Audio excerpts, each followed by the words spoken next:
So a little bit of background, I think Dave summed it up quite well, is I'm an executive coach. I work with senior level executives and successful entrepreneurs on leadership and performance issues.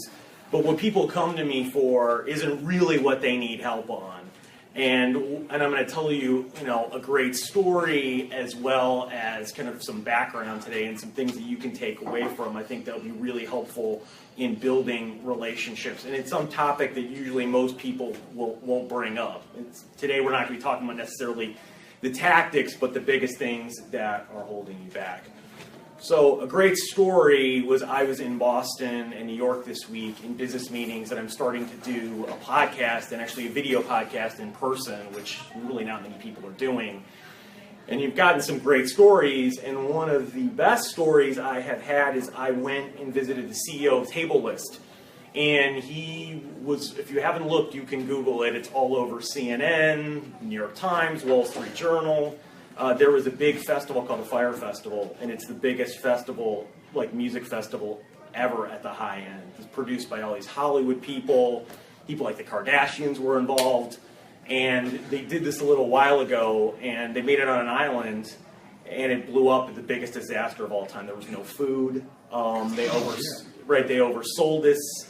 It was completely chaotic. So people were trapped on there for days without it. And they were selling like tables every night for $25,000, $50,000. People were buying it. So it was a significant disaster. Well, I'm sitting there doing this interview, and afterwards he shows me the press release goes over the wire. They've had to lay off 40% of their staff and sue all these people because they were the ticket broker.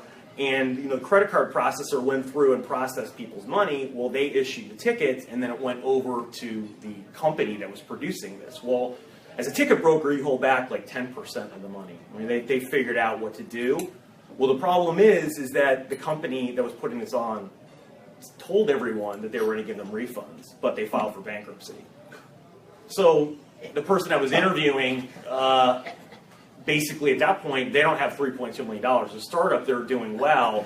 They don't have money to refund everyone, and they don't have enough in escrow to hold it back. So they had to take pretty significant issues. So, the challenge there is, so your startup company, the guy had a successful real estate business, sold his whole book of business, invested everything in this business, and it's done well. But now you have your dream that you put your entire life into blow up potentially in 1 second, right?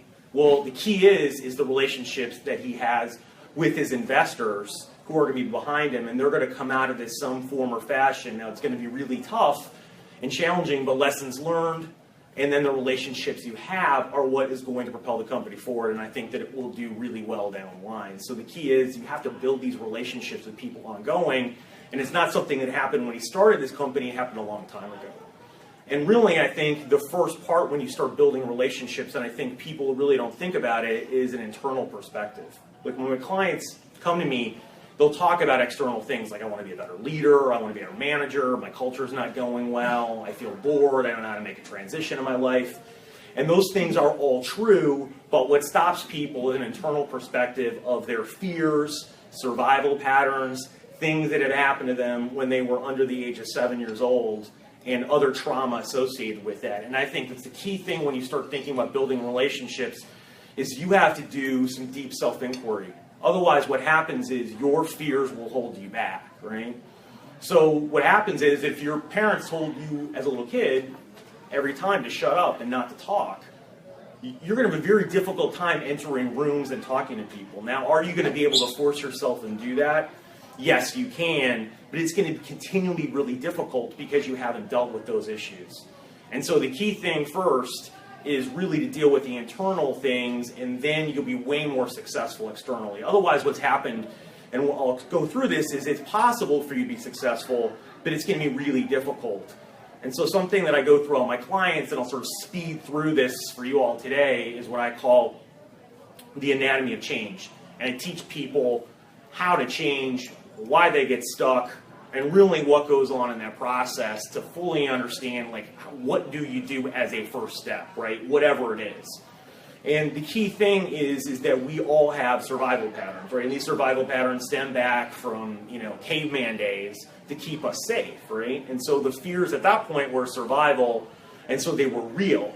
Well, the challenge is our brain has not evolved over time in the same way. So what happens is those same fears come up, but 99.9% of them aren't real, right? You're not worried when you walk out of your car, out of this place today, that someone's going to go take a gun and shoot you. I mean, I guess it's possible, right? But highly unlikely that anything like that's going to happen, or walking out of your house or the whole house tumbling down.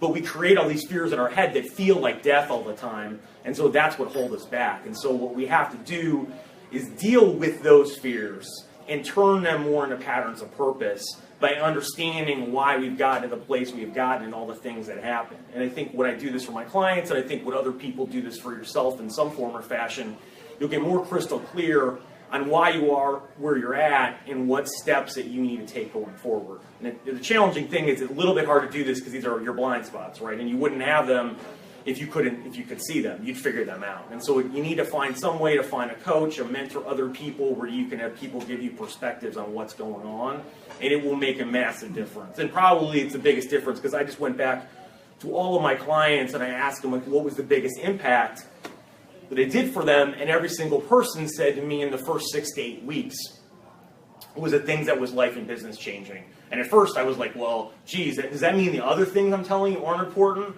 But I realized why. It's these things that happen in your life internally constricted that when you let them go, you can be vulnerable, you can be authentic, you can speak your truth, and then you can take massive, consistent action and move through uncertainty to the next level in whatever you need to do.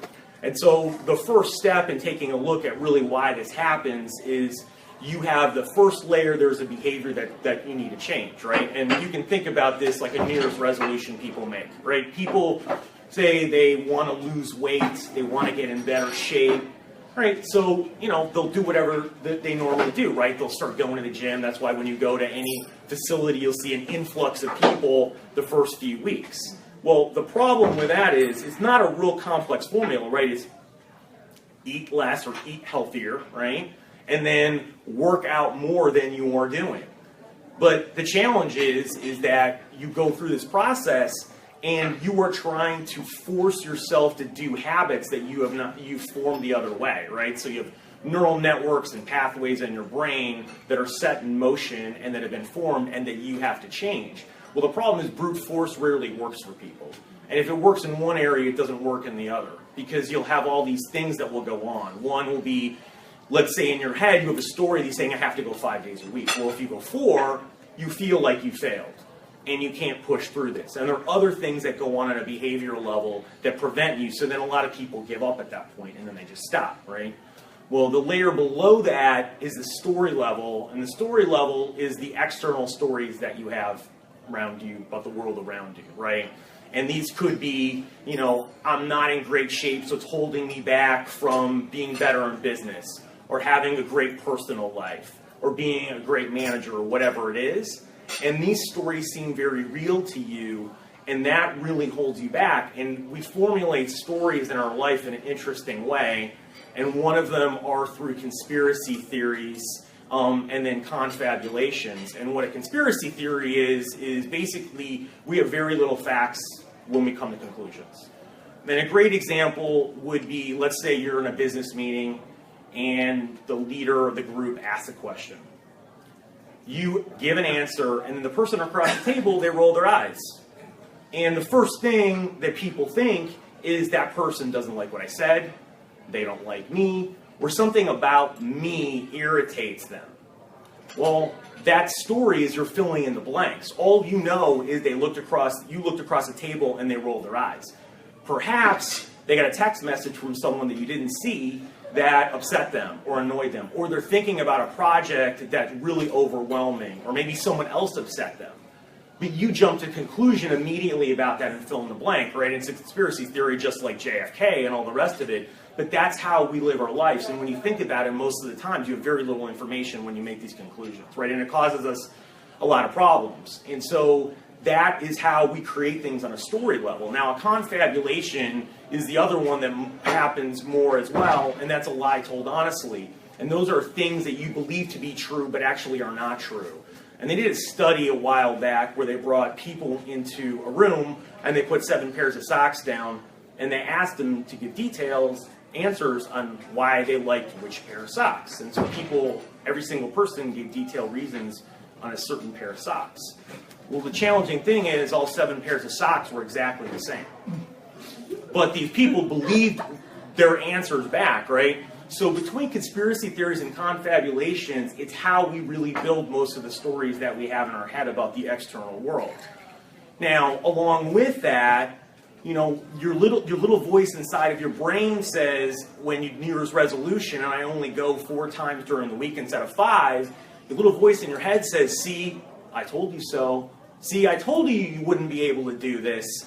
And that's a story as well. And then what happens is, then by the end of the month or during February, you can see the gyms and local places start to thin out, and it goes back to normal where it did pre-holiday.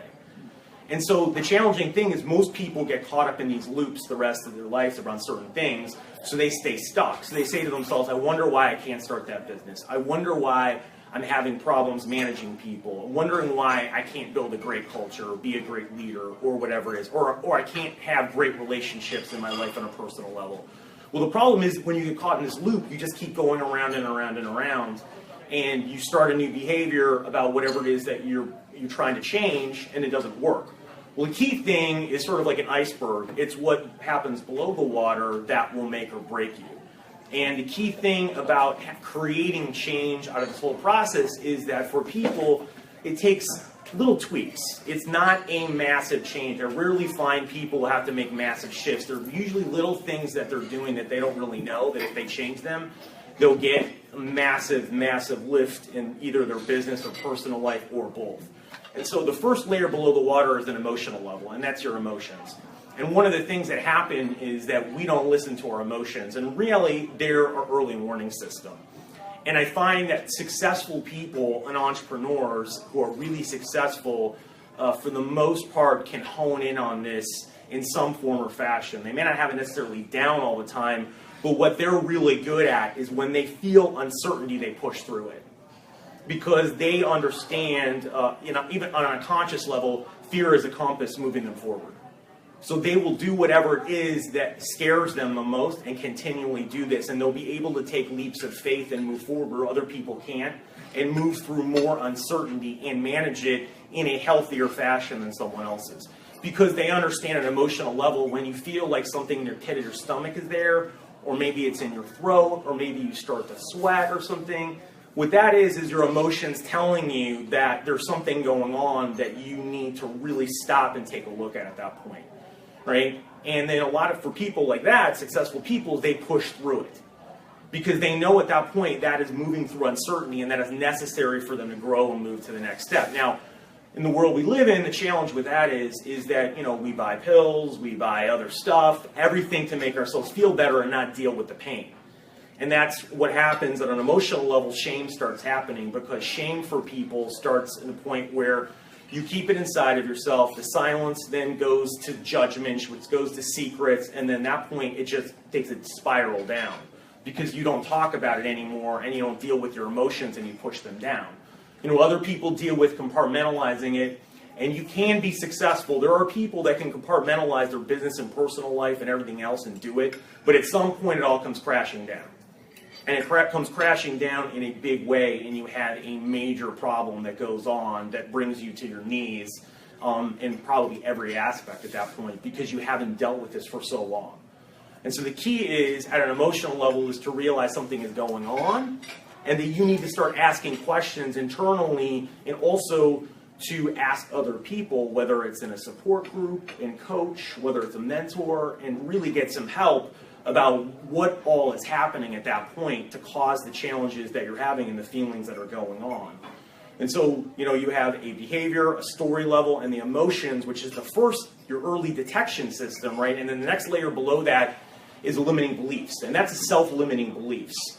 And what those are they're questions that ask yourself, like, who am I, right? Who do I think I am, right? And I'm not something, right? I'm not good enough, I'm not worthy, I'm not whatever it is. And those are the two most common things, because successful people, have a lot of imposter syndrome. I mean, I haven't met a successful executive that doesn't feel like that. I mean, I'm sure that they're out there, but probably not many of them. And the people that tell you that they think I don't feel like that way. They're telling you behind closed doors different answers because they've been trained that they need to make everyone feel like they have all the answers to everything. But inside, they don't, right? And a lot of people at that level have no one to talk to either. So that's why this stuff spirals out of control. Because if you're a CEO of a company, who do you talk to? I can't talk to the board because you're not supposed to have those conversations. I can't talk to my team because they can't know where I'm at and they can't really help me because they're not sitting in this chair. So you have to find support from other people that are in similar situations or outside help in order to give you perspective, because otherwise you just sit there with these things.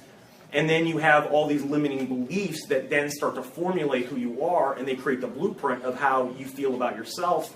And that creates self-fulfilling prophecies that can cause you a lot of problems and keeps you stuck.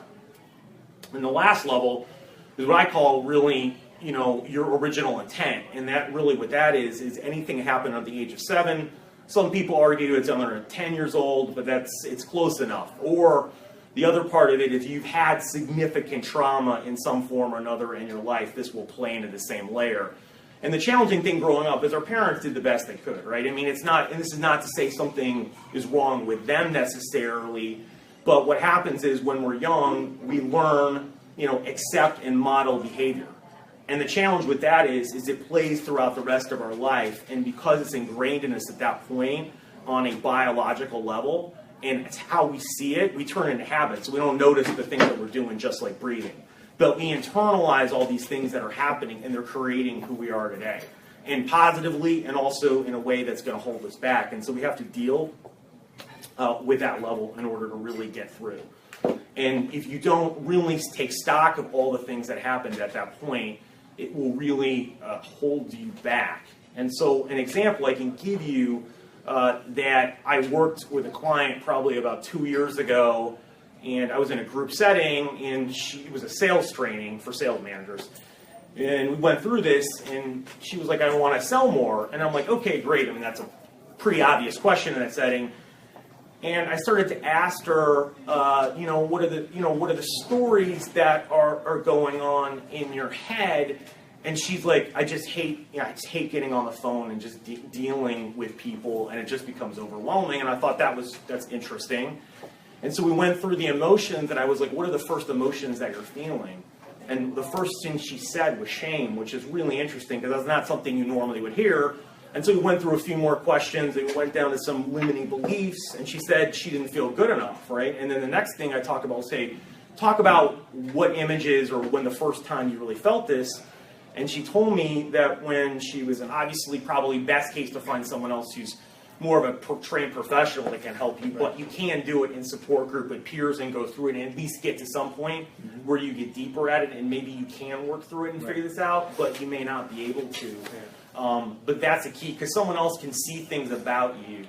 Well, they ask trigger questions. Exactly, that you may not be able to think of, right? There are times in your life when you've done stuff and all of a sudden you come an aha moment, and you've still done the same things. It's just somehow or another you've seen something from a new perspective, which has triggered you to see what's going on.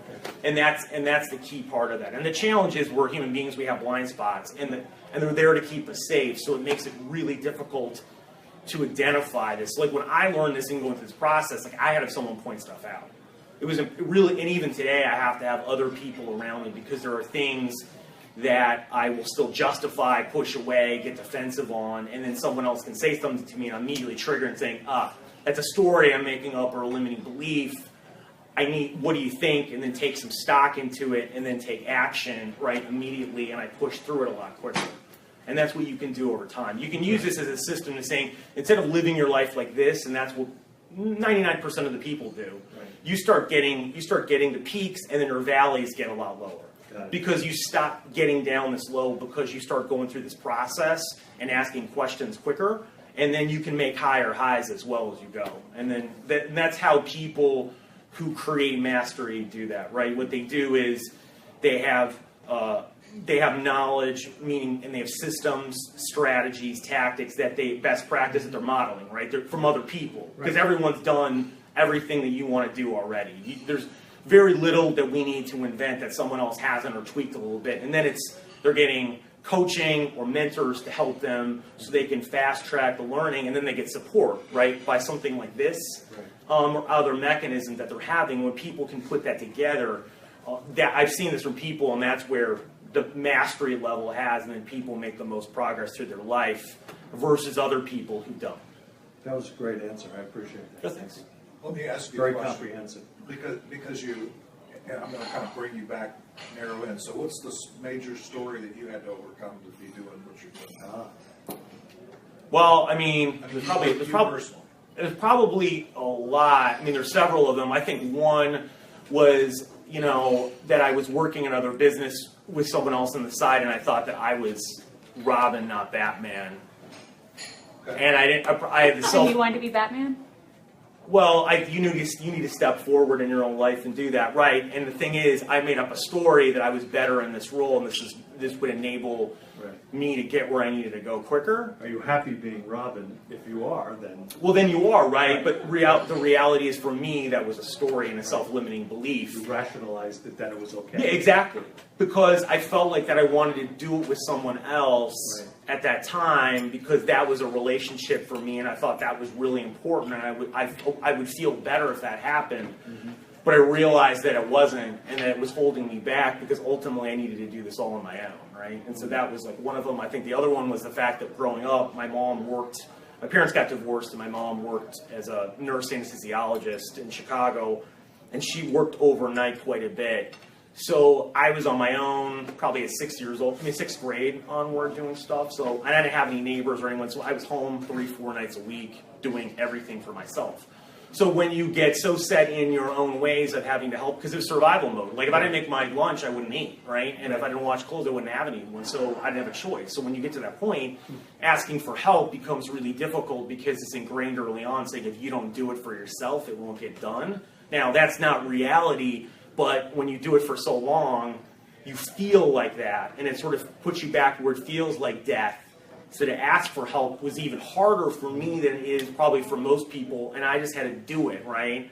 But I would have these limiting beliefs and other things around it and stories around by doing it that I wouldn't really ask for it and help. And it's still difficult now, but I'm getting better and better at just pushing through it immediately when I feel it, and to push through it and to do the things I don't want to do concerning that. And I think that's the other part of it, is when I feel like I don't want to do something, that's usually because there's some fear involved in it, and then I push myself to make myself do it as fast as possible. And typically that's the right answer. Now I realize that the best action is imperfect action. And I don't worry about getting it right. I worry about trying to get 80% of it right, because that's what stops people. I saw the Shark Tank episode where one of the people were on there and was addressing MBA students at Stanford and said, well, you are sitting here paying $250,000 to get your education. There are engineers in Silicon Valley that are coming up with the same ideas that you have. They're going to start companies. They're going to sell them for a couple $100 million by the time you graduate. Because you're worried about getting this all right rather than just taking action. And that's why most of you are here today. And I thought it was really pretty profound, and it's actually really true. That's a splash of cold water, isn't it? Right. It is. Yeah. But that's a wake-up call right for all of us. Right. Good. Number one, that's awesome, because I love the authenticity, and that's why I always like to hear, your story on what you're coaching. The other question I have for you regarding these stories, the limbic brain or your reptilian brain is always striving for comfort or for peace or for safety. Yes. Right? So this isn't a one-shot deal. This is basically an ongoing deal, because we all get comfortable. I'm saying, you can tell me if I'm off base, but we all get comfortable. You're right. At a certain level, even if it's a level we don't want to be at. Yes. And then change to that becomes the thing that our reptilian brain or we fight against. And so is your whole story. I love your story concept with regard to, this is a story running in my mind that everything's okay, this is good enough, I'm whatever, but in my conscious mind, I'm want to do it. Is that? Yeah, it is. And what happens is every level you get up to, you'll have new blind spots and stories that will appear. and that you need to be doing all this stuff on an ongoing basis and have the levels of mastery and these other levels involved in it in order to continue to make progress your entire life. Like this, you are always a work in progress. The painting is never finished. And the problem is that a lot of people get really successful, right? So I have really successful clients, and the problem at that level gets, right, where you think, oh my gosh, they have all these resources, they could do anything. Well, there's no handbook for a chairman of a board. There's no handbook for a CEO. Yep. And so what happens is they do two things generally. They will check out, meaning they'll sit out there, be bored, surf the internet, play golf, like do nothing, right? Yeah. Or they'll do destructive behaviors. People have affairs, they'll start drinking a lot more, they'll start gambling. And it's really usually one of the two that will start happening. And because they don't know what to do, they default in these places. And they end up destroying their life, right? It's kind of like you've got reality TV. I got to create drama somewhere or another. Because smart people have to have something going on. So they will create it in a negative way. And it always plays itself out that way. Because the problem is that they think about themselves in terms of getting to a goal, right? I got this company, I want to build it, I want to sell it, or something else. Well, then when that happens, they haven't thought along the way, well, what's my next hill to climb? So they get to this place, and I have this all the time. People will sell businesses, and they're not popping champagne bottles. In fact, it almost never happens that way. What happens is, and if it does, right afterwards, they're like, oh crap, like what am I going to do? What do I do now? Yeah. Like now what? White No Champagne campaign? Yeah, now it doesn't happen. I wish it did. I think I'm Funny. the one that got the question or Yeah. the joke there. But. Yes, but it's really interesting because of that process, and that's why you need to be doing this stuff on an ongoing basis, because everyone falls to these things if they don't take care of it. There are no exceptions out there. There's no exceptions to any rule. So it's important for people to fundamentally understand that, and you make the choices you're going to make, but then you have to live with them. And the other problem is once you get to the point where you have that goal and it's finished, and then if you say, well, I want to figure out what to do next, that's a 6, 9, 12-month process, and you're going to go through hell in that process because it's going to bring you to your knees to get to the next point. But you don't need to do that if you start earlier in the process, because you won't be feeling like that to begin with, and it won't feel like there's nothing else out there. And this uncertainty about what it can do less. And then at that point, you have something to lose, too, right? Before, when I have clients who have nothing and they built big businesses or did things, it's a whole different level because now they feel like people are going to take stuff away from them.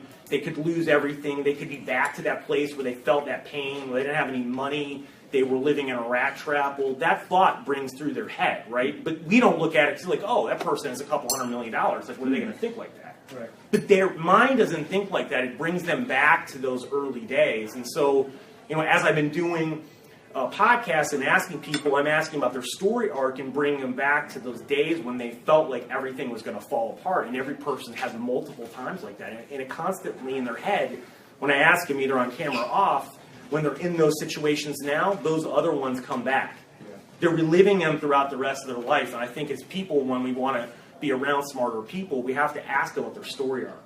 We've got to understand the complete picture, because in today's world, it's like ESPN highlight reel, it's like Facebook newsfeed. Well, that's one point in time, and you're looking at the end, and that's easy to look at the end, but you have to look at everything to appreciate all this stuff, and also to figure out yourself, what do you need and where you need to go, and all the things that came on in your life to make sure that you can get there, because you can fully understand yourself, and then you also can learn from other people, and that also can be really instructional to help you figure out yourself. It's hard enough to finally get at the core of your limiting beliefs, but it must be even more difficult to actually change them, because they're almost hardwired into your brain at that point. They are hardwired, like they're neurologically, so you have to take massive action. Right. And I think you have to go through some deep self-inquiry, because what happens is you have to connect the dots, right? Because if I tell you, right, and it's true though, but it's because you have to understand what happened early on in your life, because then you say to yourself, I'm not broken. I just have to change a pattern, right? I have to change this 1 or 2 degrees, and there's a reason I am here today.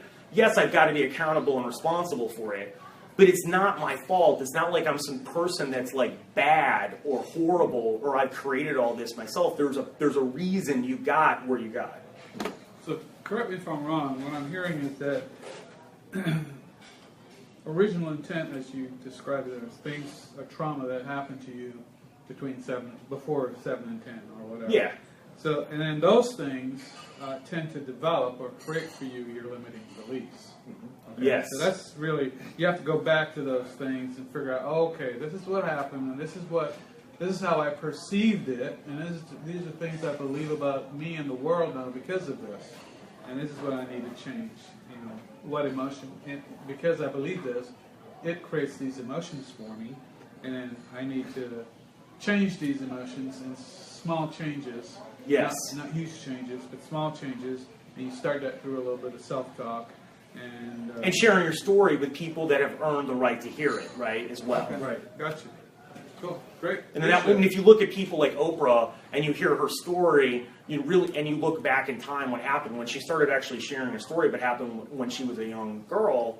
That's when her whole career started to go up. Mm-hmm. When she was vulnerable and shared her story, because one of the things that'll happen too, and this is one of the secrets in relationship building, is if you can get vulnerable in small amounts with people, then they will start sharing with you more. Because what happens is that if I share something vulnerable, then I feel safe. Because it has to be safe, because otherwise you wouldn't have done it. Right. And her brain unconsciously thinks like that. And even if it's something small, like I had a client go to Italy, he's from New Zealand, and I said, well, you're going out by yourself and you're going out getting some wine, saying, oh, I like this wine, but my wine from New Zealand's better. Well, it's a little vulnerable thing of sharing what's going on about the wine, and sure, it's a joke, but it opens a door for someone else to say something.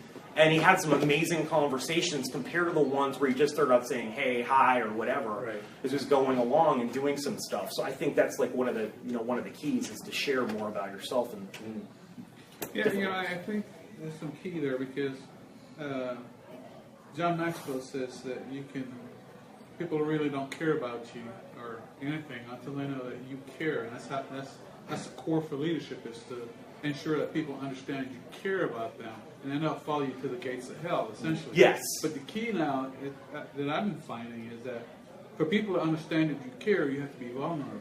Right. Yes. Because it's easy to say, oh, I care. You can say the words.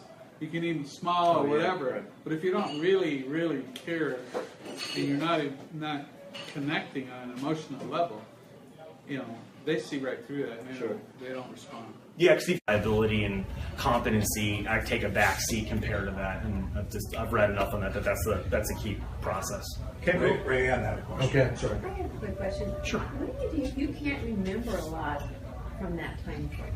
I think it's the first time that you've ever felt that emotion before then. When's the first time this has happened to you? Like you felt this way before? And that helps trigger you to some point, right? So maybe if some people can't remember something, then the question is, so when's the first time you felt like this before?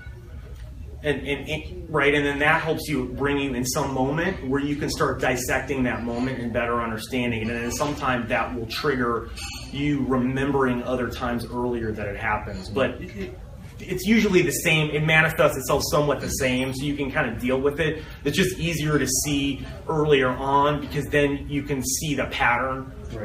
Right? But you can start really anywhere and take a look at it. And there's some early point when you sit down by yourself in a quiet space and start like shutting your eyes and thinking that you'll be able to find some point. Maybe it's when you were 15, maybe it's 20, maybe it's 25, maybe it's whatever it is, but at least you start there and can back up and say to yourself, okay, really think, was there any time this started beforehand? And you probably have something that will pop in your head. Flip side of this whole thought process, is it possible for you to have had a wonderful childhood? Just ice cream and pies and everything just going great, no problems, and you develop beliefs that are inappropriate for today. For instance, like everything's going to be okay, I'll not ever have a problem, and then you run into issues and you don't know how to cope with problems because your whole life experience has been where I never had an issue in my life. I mean, there are things, you can have things, usually there's something triggering back there at some point or another, and maybe that's that your parents sheltered you so much they didn't cope with you, they weren't honest with you, right? And you were unprepared for it, right? And you have resentment towards that. I mean, and there's other things that usually can trigger around it that happened that did it. And again, it's not always that it's under the age of 10. You could have trauma or something that is later than that. It's just usually a good grounding point where a lot of it starts to stem from. Okay. I got you. John, why don't you have one? We got time for one more question. So, I'm just curious about the techniques. If you've had a traumatic brain injury, people have had severe brain injuries. What are some of the reprogramming techniques or approaches that you would suggest? You know, I think if you had challenges with like that, I would definitely then be looking at someone who's an expert in dealing with that, because I think partly what I do is that, you know, if there are people that have had injuries or other things, I find people that are experts in those areas, and then I would find them and help someone through it, because I'm sure there's things I could give you, but I would want to look at someone who had best practices in doing that.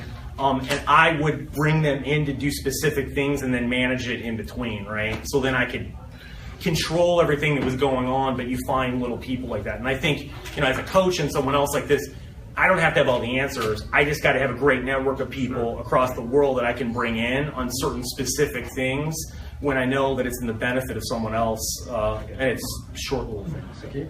That's awesome. I'm going to ask you one question. Sure. This might be a long question, but try to keep.